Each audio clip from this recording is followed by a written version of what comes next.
Okay, so with all of our tenon joinery cut, we can now dry fit everything together. So as you can see, we've got both of them kind of behind me. You can see the tall one here. The wide one's just stashed in the back there. My shop is pretty small, and it's also kind of a mess right now. I don't like cleaning up during the week for some reason, so I kind of save it all for Saturdays. But anyway, what we're trying to achieve here is not perfect fitting mortise and tenon joinery. Again, we cut almost 140 tenons in that little session there, and all fitting up in a bunch of different mortises. All the mortises are hand cut or hand aligned anyway with the mortiser. They're not going to be perfect. As you can see here, some of them are still a little bit too tight, but for most of them, they all go together. I can get the tenons into those mortises. Now it's just going to be a case of going in and touching up here and there with my block plane, just cleaning up those tenons, making sure that they fit properly. But it's important before I disassemble my table saw here, before I change up this dado stack to make a different cut, I want to make sure that I've got all of my tenons cut that I need to cut. So in doing this, I actually found out that I forgot two components, and that is the power bar supports that are going to go on the back side of the two nightstands. They're just a cross piece, just like these. They're just going to get mortise and tenon in, but I completely forgot to cut the mortises into them, and they're just, for some reason, went completely unnoticed in all of my planning. So I'm going to have to go back in and add those in at some point here, probably. But anyway, the next step that we're going to do is we need to start building out our side panels. So you can see we've already got our structural frame in place. Now all we need to do is go and cut in a 1/4 inch groove through the bottom of both the top stretcher and the bottom stretcher on all of our side pieces. Then once we have that 1/4 inch groove, we'll cut some mortises into there for our divider pieces in here. There's going to be 3 that are going in here, so there's going to be one right up against the leg, one in the middle, and then one against the other leg. And then we're going to have our walnut panels in there eventually.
Okay, so I've got all of our stretchers fit up on the tall dresser here. So all of our side ones are done, all of our front and back long ones are done. And now I'm trying to figure out what the proper procedure is here. Because the next thing I was planning on doing was holding everything together under some clamping pressure and starting to fit up all of my middle frame support pieces. So we're going to have stretchers going from the front to the back of each of these long stretchers just to create a little bit more of a rigid frame. So on this tall dresser, those middle supports that we're going to be putting in are not totally important, except on this middle level where we're going to actually have to tie in a vertical panel into it. But on the bottom three, all those pieces that we're going to be putting in are mainly just to add some rigidity to those longer stretchers to make sure that they're not moving around as much. And if they do move, they have to pull, the whole front stretcher along with them. So they're just going to be a little bit more stable. The more you can tie different pieces of wood together, especially going at those perpendicular angles, Morrison tendon joinery basically, that's going to create just a little bit more rigidity so that stuff's not moving around as much. And by the time we mount our back panel on, that'll really help hold all those back pieces, which in turn will help hold all of our front pieces in line. So overall, it's just creating that little bit of rigidity in here. And so back to the topic of order of operations, now we have to figure out what we're going to do in order to make those as accurate as possible.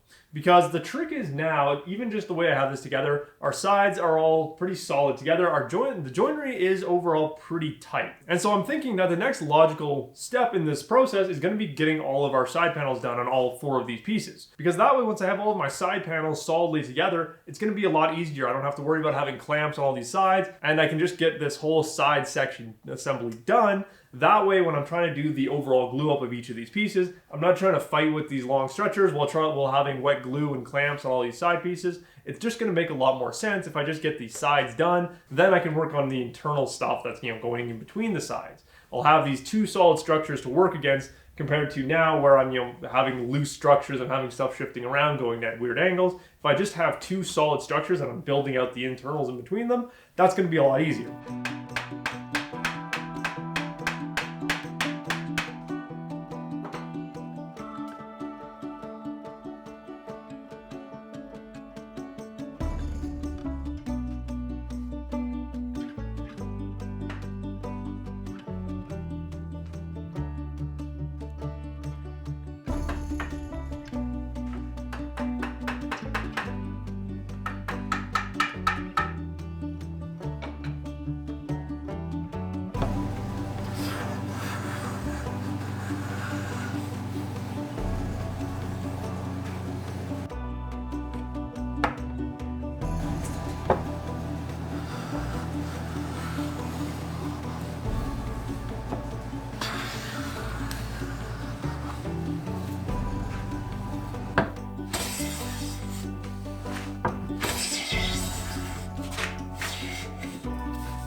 Alright, so fitting up these dividers is a pretty easy thing to do, but there's a few things that need to be done in order to do it accurately.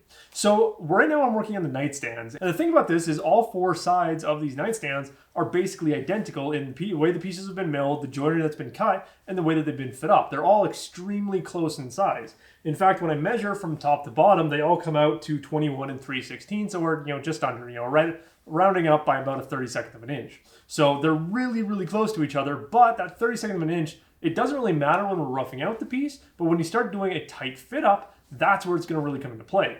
So in the past, when I've done stuff like this, I've left a little bit of wiggle room in that bottom stretcher, and that's allowed me to clamp that up nice and tight. Now over time, I figured out a better way to do this, which is what we're going to do right here. So what I've gone and done is I've got my piece set up in a sturdy format. So everything is perfectly squared up. It's under clamping pressure on our top and bottom stretcher, so it's not going to come apart. It's not going to move around on me, no matter what I do to it. And so this will give me the most accurate fit up that I can possibly get. Then on all of my divider pieces, I've milled them down to the length that I measured out, so that 21 3/16, and then I've added an inch to give me a 1/2 inch tenon on both sides. Then once I have it cut to length, I've gone in and added 1/2 inch tenon to one side. I've got this tenon perfectly fitted up to the grooves and the mortises that I already have in these pieces. This is the most important part of this, is you're starting with one perfectly sized tenon to base everything else off of. So now what I can do is I know that this tenon either needs to be a 1/2 inch or a little bit more because I rounded up by that 32nd of an inch on my, on my general measurement. So I'm going to move the fence on my table saw closer to the blade so that I'm cutting under a 1/2 inch tenon here. Now you have to be careful when you're doing this. Make sure you don't push your fence into your blade. That'd be really bad. But you want to make sure that you're underneath that 1/2 inch that you know you're going to be aiming for. And all I'm going to do on each individual side is I'm just going to sneak up on the tenon. So what's important to do before I get the saw running is I want to go through and lay out all my pieces, figure out exactly where they're going to go. So if I know that these 3 pieces are going to go in this orientation in this specific side panel, then I know that when I'm cutting them, I can come back and check the tenons and put them back in here. Now what you don't want to do is you don't want to adjust the fence for each tenon of each piece on each side. Because for one, that's just too much work, and 2, you're going to take your side out of square pretty quickly. Because you have to remember that there is some movement in that bottom mortise and this top mortise. So when you're cutting all these tenons, you want to take all 3 of these pieces and cut the exact same length tenon. Because what you might notice is that your piece might fit on the left side nice and tight. You know, you got that precision fit in there. And so then what you might notice is that when you move over to the right side, it may seem a little loose or even a little bit tight. It might not even fit in. And this is just fine. Because what's important is that when you put all 3 of these pieces in there, they need to be the exact same length. And by that, they need to have the exact same tenon on them. So if I cut these pieces accurately on my table saw to the exact same length, as long as I cut the same tenon into them, they're going to stay that exact same length. And again, that's really important because when I actually go to do my glue up, I can fully reference square off of these pieces. So I'll pull that bottom stretcher in nice and tight up against these pieces, and I'll know that that'll make it so that the top stretcher and the bottom stretcher are the exact same distance from each other, because I have actual physical measurements in there. Between the different sides, I'm going to be adjusting the fence. But when I'm doing the 3 pieces that make up each side, we're going to make sure we cut the exact same size tenon into each of them.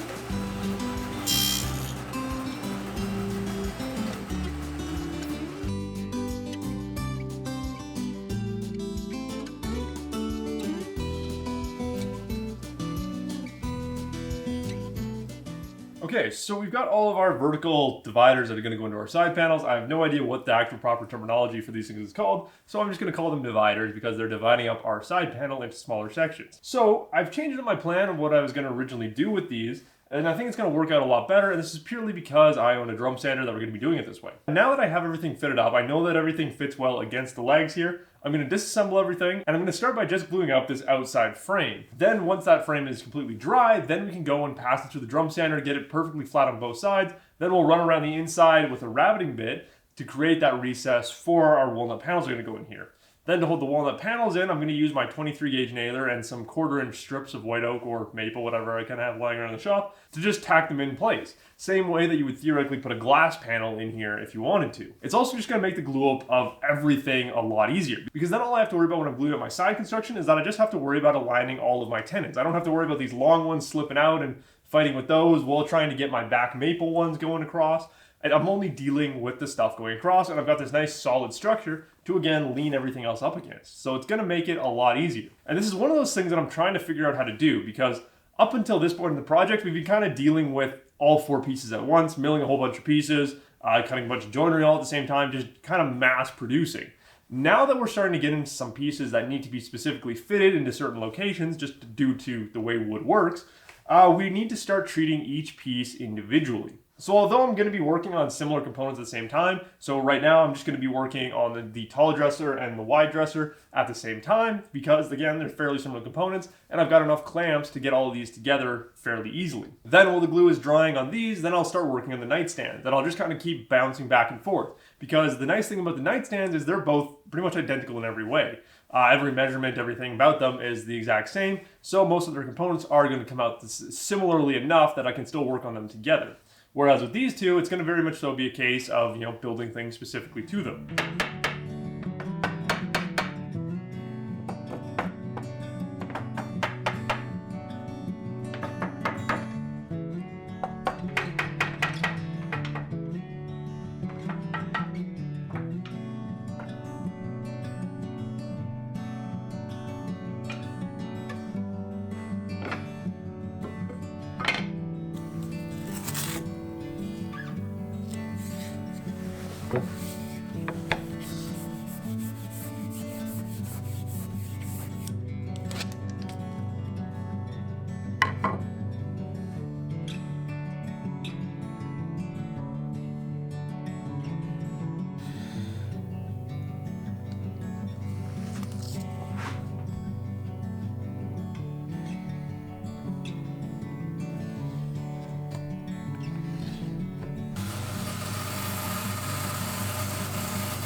Okay, so we've got all the side panels glued up and everything came out absolutely perfect. This is probably the single best decision I've ever made in my entire woodworking career, because this has just taken a massive stress out of this whole project. Because anytime you're doing a glue up, and especially a complex glue up where you're trying to get multiple mortises and tenons and all that stuff together, things just go badly. And so there's two things I want to talk about really quickly here, and that is the process that we just did and the pipe clamps that I used in it. And the reason this process is so good is because I was just able to very easily focus on what I was doing here. I wasn't trying to slide in the walnut panels. I wasn't trying to, get this stuff together and still have enough open time to get them into the main leg stock. Everything is just kind of done with plenty of open time still in the glue. So if something was wrong, I could still make adjustments. I could go around with my square, making those minor adjustments here and there that I needed to, aligning everything perfectly. And it just worked out so perfectly. Like there's no other word for it. All of these joints are now perfectly squared up. The edges are all lined up nicely so that everything will come together well when we start putting this whole assembly together. It's just a good way of working. And then of course there's the added benefit of now I can just pass this through my drum sander, get it perfectly flat, do some light sanding on any of the areas where it's going to go cross grain, because there's going to be a few. And then it'll just be done. Then we go in, throw in a rabbet, throw in some chamfers, do a little bit of finish sanding, and this panel will just simply be done. The other important thing that I want to talk about in this process is pipe clamps.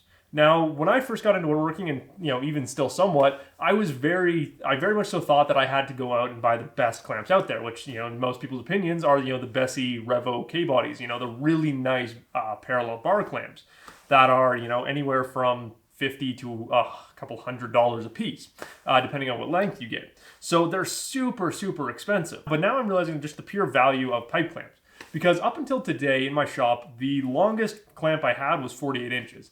I had two 48-inch pipe clamps, that was the longest I had because I wasn't really doing anything super long. In the past, anytime I've done really long glue ups, I've either just combined a couple pipe clamps together, which is another benefit of them, which we'll talk about in a second here, or I've just used drawboard mortise and tenon. Now, in this instance, we can't do either of those. If I was just to combine a couple of my 36-inch pipe clamps together, I would run out of the actual physical clamping pieces to do all four of these sides. So that wasn't really an option. And so luckily all I had to do was run over to Lowe's, pick up a few of these 3/4 galvanized pipes. And if you're using pipe clamps, make sure you're using galvanized pipe. It makes a massive difference. If you use black pipe, it can stain your wood, especially if you're working with white oak. If you just use galvanized pipe, which you can buy at some of the certain home centers and that, it works way better. Glue doesn't stick to it. It's just way better all around. But yes, anyway, galvanized pipe and back to the pipe clamps. And so for about $120, I was able to get 6 new pipes. So I pretty much emptied their stock of their longer pieces. So I got 2 72-inch, 2 60-inch, and then 2 48-inch. So you saw the 48-inch ones on the smaller side panels that we just did. And then I used the 60-inch and the 72-inch to do these longer side panels.